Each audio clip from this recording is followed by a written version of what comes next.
Salut YouTube, ici le jour 4. Enfin, ici Mia alias Clic Argentique, mais ça vous le savez, vu que vous avez dû voir déjà les précédentes vidéos. Donc là, on attaque le jour 4 de cyanotype, d'expérimentation cyanotype, chose que je n'avais jamais pratiquée. Non, technique que je n'avais jamais pratiquée. Et hier soir, j'ai reçu de nouveaux papiers. Voilà, c'est toujours le même. Par contre, j'ai pris la même marque et tout. Je voulais pas être perturbée. Et puis surtout parce que c'est pas très cher. Enfin, il est pas très cher celui-là.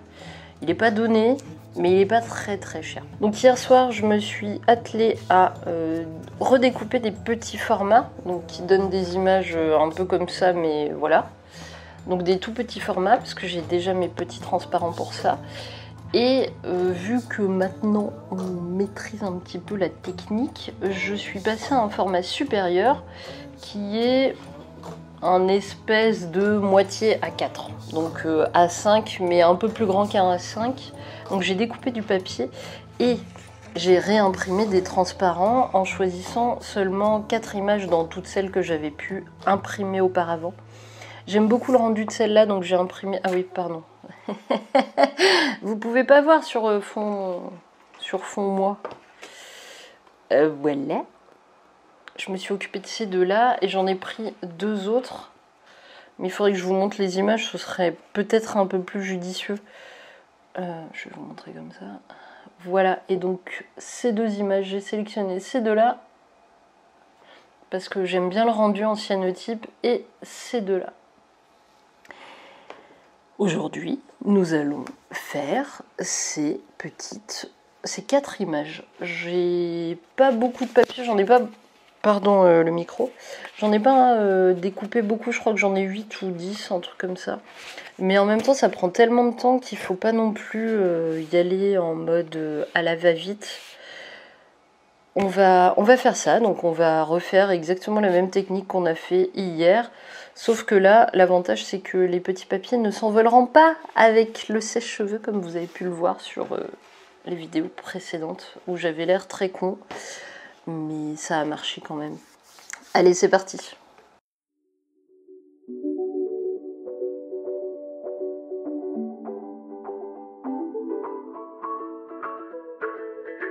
J'ai toujours cette même galère à cadrer mon rhodoïde sur mon papier, mais bon, j'ai réussi à peu près à trouver une astuce.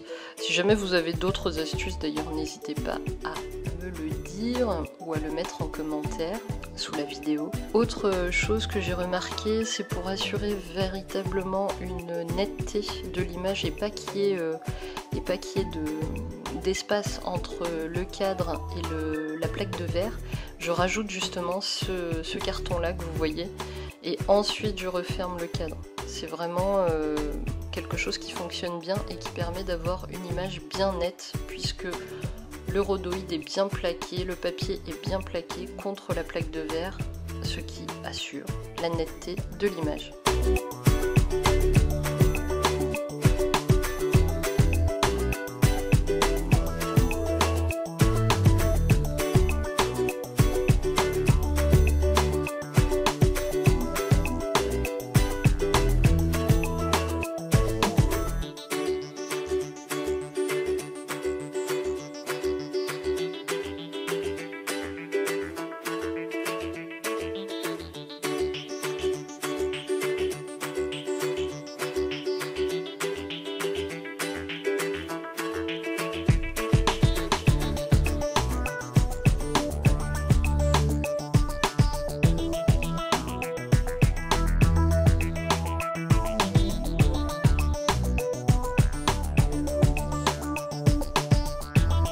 À chaque fois qu'il me restait du produit sur le coin de la page de ma feuille, j'essayais toujours de le mettre sur la feuille d'après.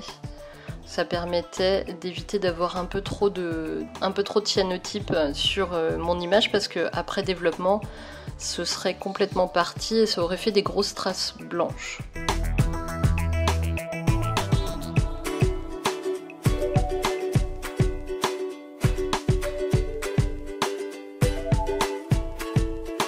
On n'oublie surtout pas de croiser quand on étale le produit. très important.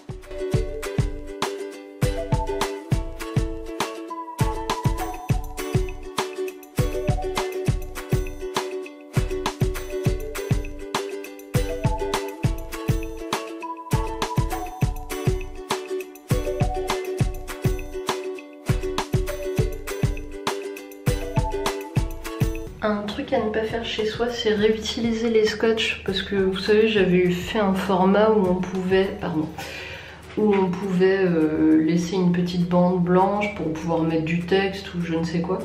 Et en fait, j'ai réutilisé mes scotch que j'avais déjà insolés et tout ça. Mais évitez, parce que vous voyez, ça fait des taches là, et ça va un petit peu foirer l'image. Donc voilà, faites pas ça chez vous, tout simplement. C'était la petite parenthèse du jour.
Il y a deux moments que je préférais dans le cyanotype. Le processus du cyanotype, c'était le moment d'insolation, donc le fait de voir l'image bleuir assez rapidement au soleil, et ce moment-là que vous avez sous vos yeux, qui était au moment du trempage quand on découvrait les images.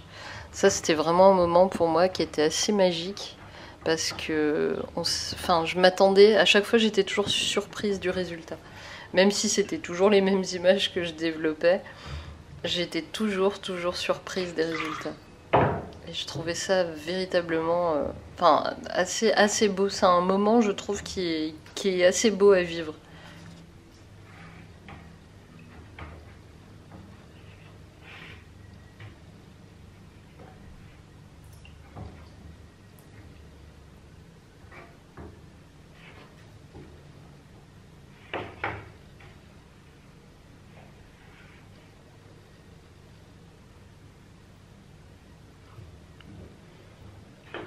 Cette image est une de mes préférées en cyanotype.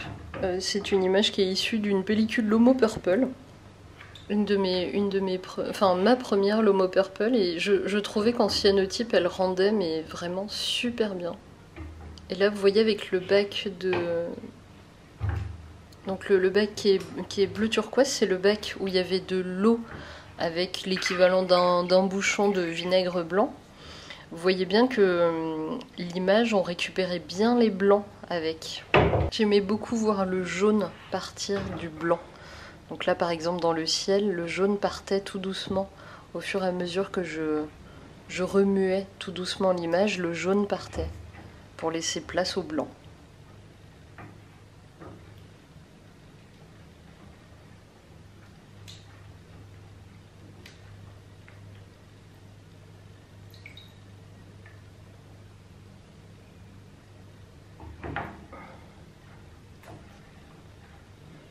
Là, on constate que les résultats sont quand même bien meilleurs que mes 2 premières journées. Sur cette image, j'avais eu peur parce que, en fait, en bas à droite, j'ai pas bien immergé la partie en bas à droite et j'avais peur que ça ne reparte pas, enfin, que ça laisse une marque. Et vous allez voir que non. Après, par la suite, ça n'a pas laissé de marque et tant mieux. Donc sachez-le, si jamais vous oubliez une petite partie à un moment et que vous arrivez à vous rattraper pendant le bain vinaigré, il n'y aura pas de souci.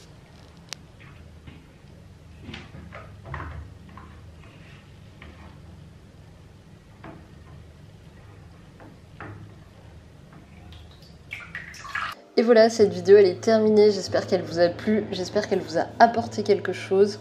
Je vous dis à la semaine prochaine, on va normalement faire le bilan de ce vlog parce que je vous ai montré aucune image sèche, aucun cyanotype sec et ça nous permettra aussi d'avoir un visu sur les bêtises, sur ce que ça donne à la fin et sur les pas bêtises, comment ça fonctionne. Je pense que ça va être vraiment intéressant de pouvoir faire le bilan parce que moi maintenant, avec le peu d'expérience que j'ai, j'arrive à voir où est le problème et ce que j'ai fait, ce qu'il faut faire et ce qu'il faut pas faire. En attendant la semaine prochaine, n'hésitez pas à passer sur mon Utip ou sur mon Tipeee pour me soutenir. Je remercie mes 6 tipeurs actuels qui ont dû recevoir leur petit cadeau, je l'espère. Et je vous dis donc à la semaine prochaine. En attendant, prenez soin de vous et faites de belles photos. Allez, salut!